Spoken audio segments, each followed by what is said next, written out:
અને વિચાર આવ્યો કે હું આજે આખા નગરને જમાડી દઉં.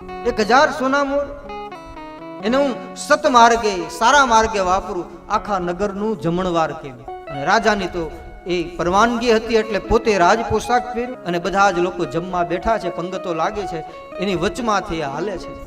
વચમાં હાલે, રાજાનો પોશાક પહેરેલો, આખું ગામ જાણે છે કે આ તો રાજાનો સેવક છે, નોકર છે. પણ રાજાના પોશાકમાં આજે મસ્તીમાં એકદમ આનંદમાં છે, કારણ કેટલા લોકો આજે જમી રહ્યા છે અને પોતે લટકું કરતો જાય, ચપટી વગાડતો જાય, લટકું કરતો જાય, આમ વચ્ચે પંગતની વચ્ચે હાલ્યો જાય. એટલે ઘણા લોકોને એવું લાગ્યું, વડીલોને, કે આ કોઈ મર્યાદા કહેવાય, કોઈ વિવેક કહેવાય કે બધા જ લોકો જમવા બેઠા અને વચમાં આવી રીતે હાલવું ને વળી લટકા કરવા, અને આ શું?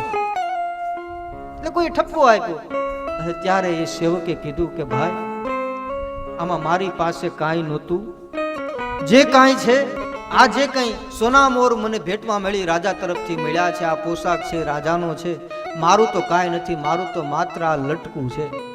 એમાં આપણું કાંઈ નથી, આપણે આજે લટકું કરીએ ને એ જ આપણું લટકું છે, બીજું કંઈ નથી. એટલે ભગવાનની આજે કોઈ પણ સત્કાર્યમાં આપણે કંઈક કરીએ, કંઈક અર્પણ કરીએ, એ જ આપણું લટકું છે.